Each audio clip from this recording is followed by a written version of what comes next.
আসসালামু আলাইকুম ভিউয়ার্স, আপনার মাঝে হাজির হয়েছি নতুন আরেকটি টিউটোরিয়াল ভিডিও নিয়ে। আমি আমার আগের ভিডিওতে ফড়িংয়ের দেহের অংশ, তারপরে হলুদ দুইটি পাখার অংশ দেখিয়েছি। আজকে আমি হলুদের 3 নাম্বার পাপড়িটি দেখাবো। সাথে এইটা কিন্তু আমাদের ভিন্ন রঙের হবে, মানে লাল রঙের পাখা হবে। আমি প্রথমে বুঝতে পারছিলাম না এখানে আমি কিভাবে শুরু করব।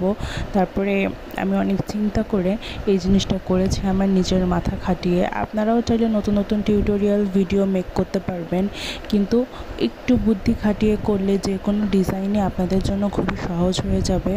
আপনারা দেখতেই পাচ্ছেন আমি কিন্তু খুবই আস্তে আস্তে সেলাই করার চেষ্টা করেছি। আমি প্রথমে 3 ঘর পাশাপাশি সেলাই করে তার উপরে আমি 1 ঘর সরিয়ে ডান দিকে সরাবো, সরিয়ে 3 ঘর সেলাই করে নিব। আবার তার উপরে একইভাবে ডান দিকে 1 ঘর সরিয়ে 3 ঘর সেলাই করে নিলেই কিন্তু আমার 3 নাম্বার পাখাটি